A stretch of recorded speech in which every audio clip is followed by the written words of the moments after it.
This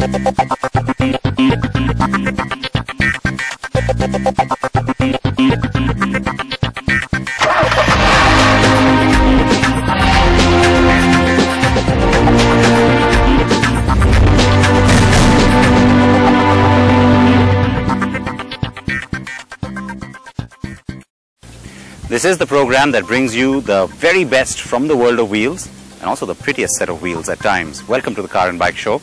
I'm Siddharth Vinayak Partner, and as you've seen, we've got a whole lot coming your way over the next 30 minutes.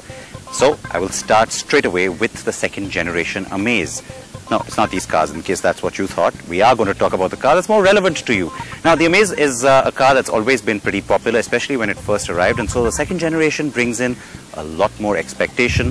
There's also a diesel CVT. First time ever that we're seeing that combination in our market. What is this new car all about? Here are the details.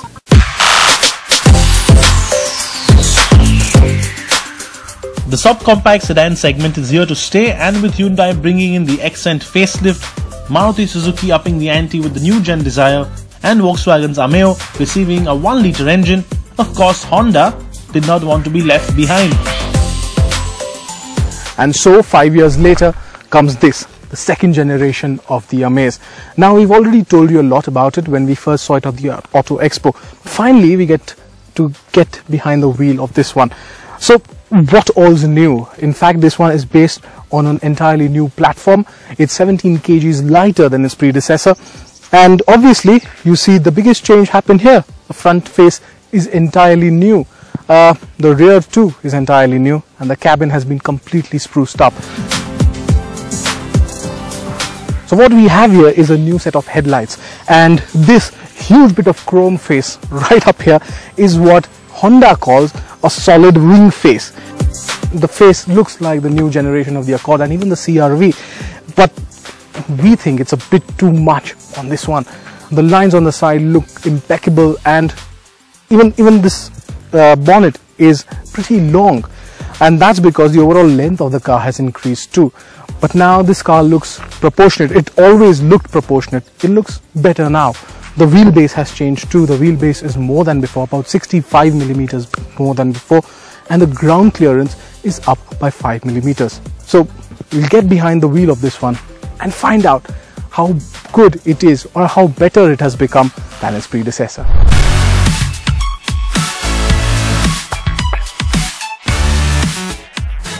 The new chassis is lighter, resulting in a drop in the car's overall weight, which Honda tells us will help in boosting fuel efficiency. The petrol-powered Amaze is 17 kgs lighter than before, while the diesel sheds 23 kilos. Boot volume is also up thanks to the revised dimensions, and it can now hold 420 litres of cargo, which is an increase of 20 litres. The Amaze will be offered in 4 variants, and equipment levels will vary accordingly. The top-of-the-line VX will feature a 7-inch touchscreen equipped with infotainment system dubbed the DigiPad version 2.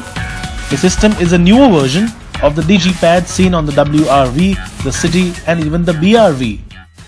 Now, the biggest thing that Honda has been able to bring into its car is a completely new dashboard, new steering, and a nice little 7-inch infotainment system, which now also happens to have Android Auto, Apple CarPlay, navigation, and a lot more. The inside has been completely refurbished, which is why you enjoy this entire spectacle of black and beige, and it goes well with the premium looks that Honda wanted to give the car.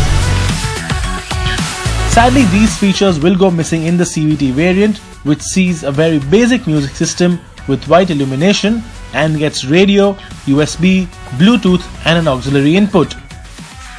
Another feature that is absent in the new Amaze are the rear AC vents, and with our hot weather, future buyers will miss that.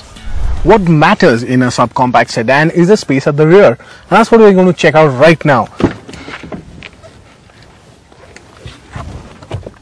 If you remember, I've already told you the wheelbase has been increased by 65 millimeters, and that means that there's a lot of space back here. Let me just buckle up. The space at the rear basically is very nice. 65 mm has actually made a lot of difference, because there is a good amount of knee room for a person like me. The problem lies in the headroom that it has to offer. A person as tall as me still has just a few millimeters to deal with before I hit the roof, and that's solely because of the sloping roof design of the car.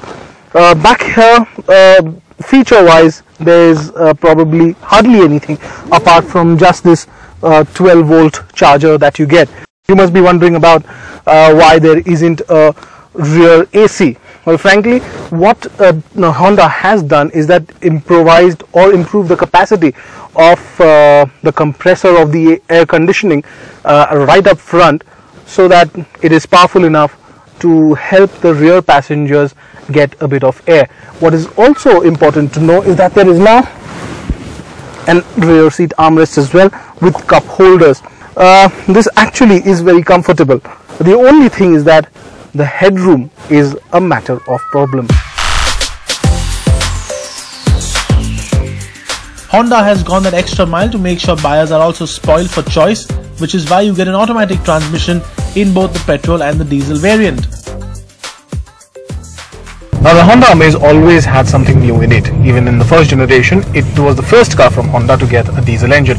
Now is the first car from Honda to get a diesel CVT in India. It's pretty good, though underpowered. This is actually 20 brake horsepower.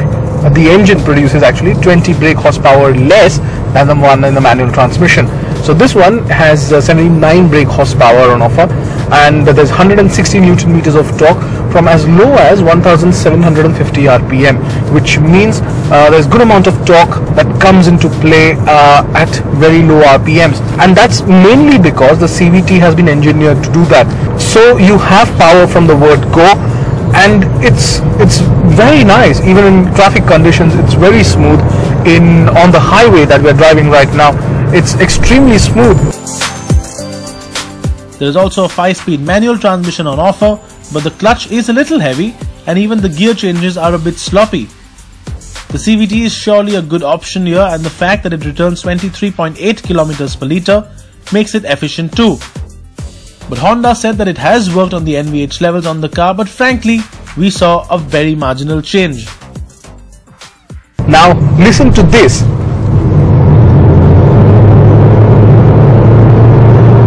So yes, there's a fair amount of engine noise that comes into the cabin. We have to admit though, I have to admit in that light, that it is far less than before, but still, yeah, that's quite loud even now.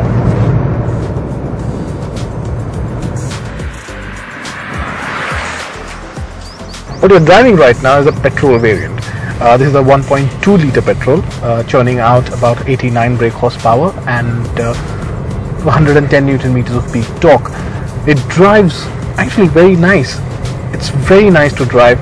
The suspension setup is well, on a little on the stiffer side, but it takes on all the undulations on the road with ease. There is a bit of bounce when you hit one of those undulations or some potholes, but there's not much movement as such inside the cabin. The petrol automatic carries a bit of a rubber band effect, and that's something of a letdown, and the paddle shifters see a bit of a delay in response too. As far as safety features are concerned, the Amaze comes with dual airbags and ABS as standard.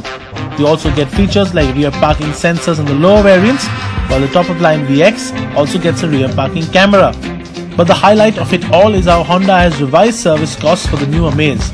The company said that the car will now come with a 3-year and unlimited kilometers warranty, along with the option of extending it to the 4th or 5th year of ownership for unlimited mileage as well, which is a first-in-class feature and most certainly a helpful one for car buyers in the country. Of course, the Amaze will cost more as compared to before, considering the fact that it has a lot more to offer, and using introductory prices as a tool, Honda is looking to undercut its rivals.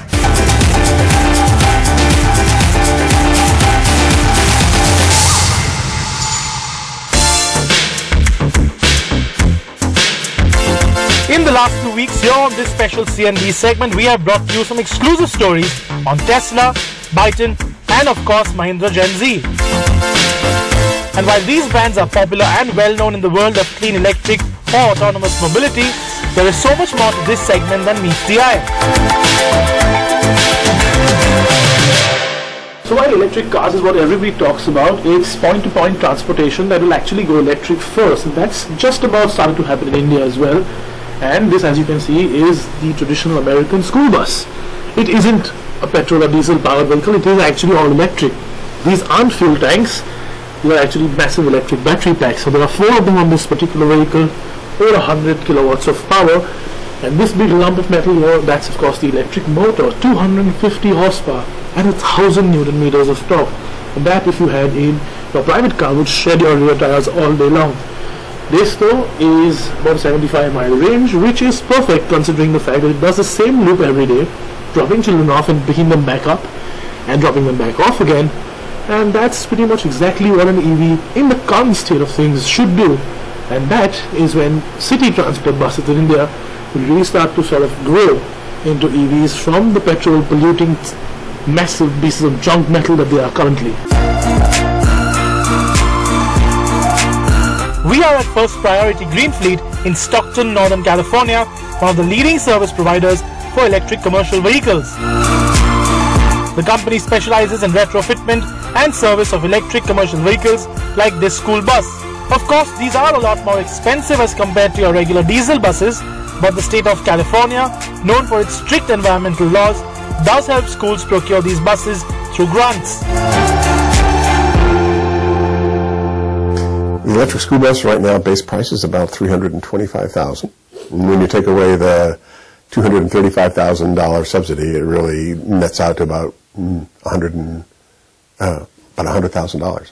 The diesel school bus is around $139,000. So right at the outset, you can say it's cheaper to buy an electric bus than it is a diesel bus. And then, of course, you add on the annual savings of about $11,000 per year. So you end up saving another $112,000 over the life cycle of the bus. So originally we have, actually more recently, we have an opportunity with current legislation, SB 110, that provides us with the potential of $75 million to encourage the replacement of existing diesel buses with a kind of a priority of oldest diesel buses with a disadvantaged community overlay and with some school lunch program overlays with it.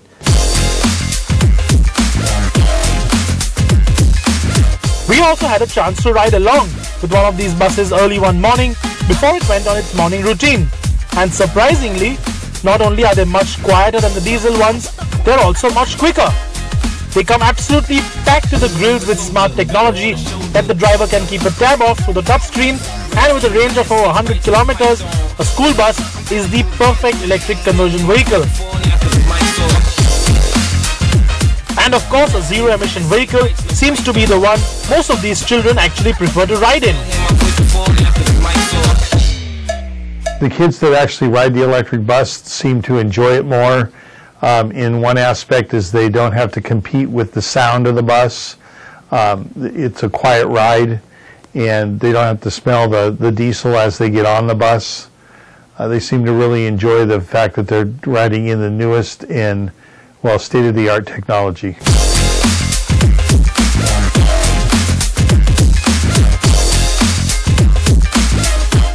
The exciting part of it is we are working closely with school districts in this effort, helping them identify which ones are actually they have in their inventory to replace. But also it's a walk-through education process to help them understand, this is part of an education process, how an electric bus option works well for them. And it's interesting that with this new electric bus, one tends to forget that it's not simply an electric bus, but it's also the infrastructure supporting the electric bus. And so part of our approach is not simply replacing the bus with, say, an electric, but also supporting the school districts with the infrastructure to help build that and support that for them, so that it's not simply for one bus, but for future expansions. And then just the whole school dynamic, visiting schools with football or extra activities, you want to have them able to park the buses to and charge.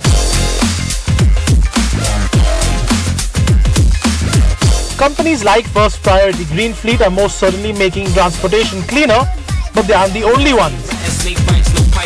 Efficient Drivetrain in Milpitas, California is another such automotive service provider looking at electrification plans. And not only are they doing a lot of work in the United States, they also have plans to expand to India.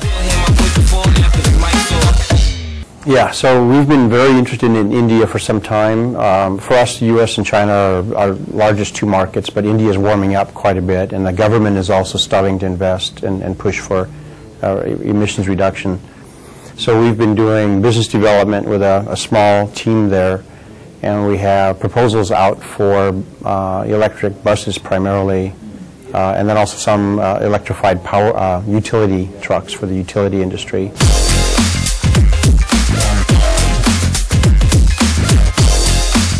Now, as with First Priority Greenfleet, Efficient Drivetrains is the facility that we are in now, also makes electric buses.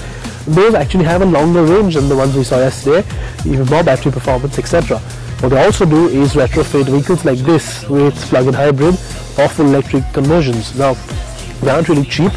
A conversion on something like this would be about $150,000, or putting that into perspective, over $1 crore of rupees, and that's after the cost of actually buying this car, which itself is expensive.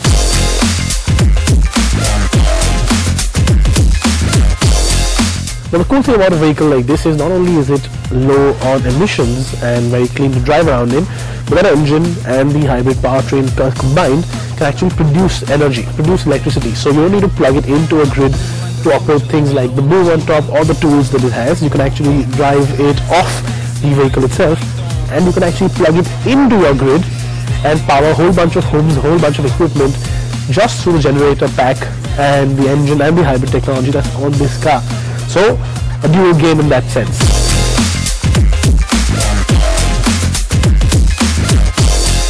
What they can also do is downsize the petrol engine, like this prototype here, put in a plug-in hybrid drivetrain, and make things even cleaner, even more efficient.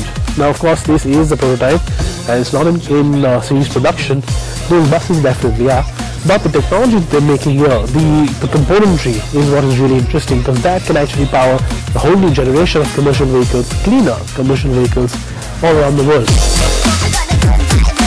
Commercial vehicles are one of the leading sources of pollution, especially in cities like Delhi, and just imagine how cleaner our air would be if all the buses, garbage trucks or delivery trucks and even smaller public transport vehicles were completely electric.